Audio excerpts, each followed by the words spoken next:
Tenun Alor merupakan tenunan lurik berjalur besar dengan kontras warna yang tajam serta diselingi juga sulaman ragam hias geometris yang pada umumnya digunakan oleh wanita Alor.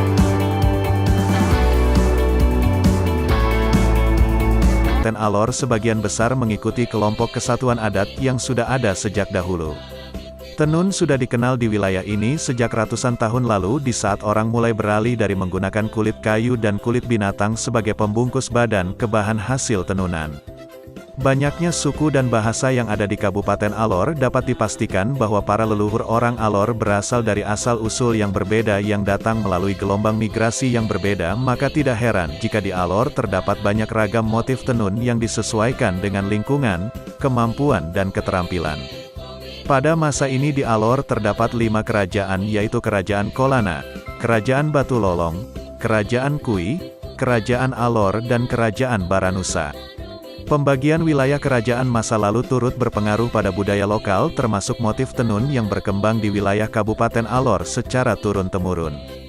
Diperkirakan penyebaran kain tenun sekaligus pengetahuannya ke Kepulauan Alor terjadi setelah terbentuknya kerajaan-kerajaan di Alor. Tenun Alor dan persebarannya di Kepulauan Alor menggambarkan suatu nuansa integritas beberapa etnik atau kelompok komunitas yang berkembang dari masa ke masa yang diduga terjadi melalui 2 jalur penyebaran dengan periode waktu yang berbeda. Penyebaran penduduk ke wilayah timur Nusantara bersamaan dengan keahlian tenun dari masing-masing kelompok migrasi juga memberikan nuansa integritas budaya di Nusantara. Keberadaan tenun di Kabupaten Alor tentunya memiliki kisah perjalanan yang panjang. Hal ini sangat berkaitan dengan apa yang tersirat dalam cerita-cerita rakyat di Kepulauan Alor tentang kedatangan dan penyebaran manusia. Sangatlah sulit untuk menyatukan persepsi tentang hikayat yang terdapat pada kelompok-kelompok atau komunitas orang-orang Alor. Hal tersebut berkaitan dengan penyebaran penduduk secara periodik, namun demikian ada sesuatu hal yang sangat penting sebagai petunjuk yang jelas untuk mengungkapkan penyebaran kelompok adalah marga dan kain tenunnya. Di Alor terdapat 2 jenis kain tenun, yaitu kain tenun songket dari Kolana, Batu Lolong, Kui dan Baranusa, dan tenun ikat dari Alurung, Umapura dan Pantar, dengan beragam motif. Pengetahuan tentang tenun songket Alor pada masyarakat di Kepulauan Alor sekarang ini dapat dibuktikan dengan adanya kelompok-kelompok penenun yang tersebar di 4 etnis tenun songket Alor seperti masyarakat etnis Kolana di Kecamatan Alor Timur terdapat kelompok pengrajin tenun songket Kolana. Masyarakat etnis Batu Lolong di Kecamatan Alor Selatan terdapat kelompok pengrajin tenun songket Batu Lolong. Masyarakat etnis Kui di Kecamatan Alor Barat Daya terdapat kelompok pengrajin tenun songket Kui dan masyarakat etnis Pantar di Kecamatan Pantar Barat terdapat kelompok pengrajin tenun songket Baranusa. Kelompok pengrajin tenun tersebut merupakan gabungan keluarga dan ada pula yang dilakukan oleh marga tertentu yang lebih cenderung melakukan aktivitas penenunan berdasar pada motif kain pusaka mereka sendiri. Hal ini sejalan pula dengan pengetahuan tentang tenun ikat pada masyarakat di Kabupaten Alor sekarang ini. Dapat dibuktikan dengan adanya kelompok-kelompok penenun yang tersebar di etnis tenun seperti masyarakat di Kecamatan Alor Barat Laut terdapat kelompok pengrajin tenun ikat Alor etnis Alurung yaitu Alor Besar dan Umapura.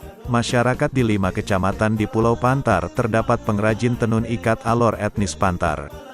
Kelompok pengrajin tenun tersebut merupakan gabungan keluarga, marga, dan ada pula yang dilakukan oleh marga tertentu yang lebih cenderung melakukan aktivitas penenunan berdasar pada motif kain pusaka mereka sendiri. Penenunan dilakukan oleh wanita sebagai kerajinan rumah tangga dalam bentuk pintalan-pintalan benang dari kapas dan celup dalam warna alami. Penenunan adalah seni dan kemahiran yang berdasarkan pada kesabaran.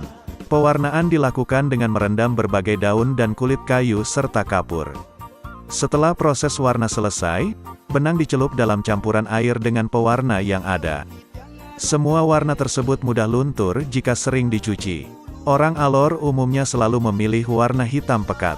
Masuknya benang pabrik yang lebih halus dengan warna yang lebih terang dan lebih banyak perlahan-lahan mendesak penenunan yang menggunakan benang hasil pintalan sendiri.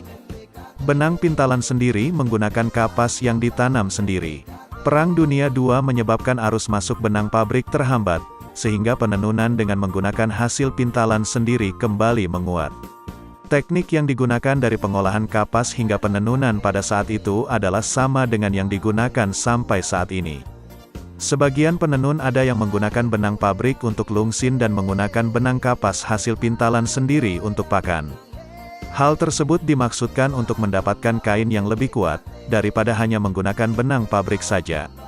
Penenun Alor sudah mulai belajar menenun sejak masih kecil, dari belajar kepada ibunya saat menenun. Selanjutnya sang ayah akan membuatkannya peralatan tenun dan mulai menenun dengan menggunakan benang-benang sisa tenunan dari sang ibu. Sang penenun muda selanjutnya sudah dapat membantu ibunya dalam proses penenunan dan untuk memperlancar kemampuan tenunnya, termasuk membuat berbagai motif tenun yang diinginkan. I can take 'em better.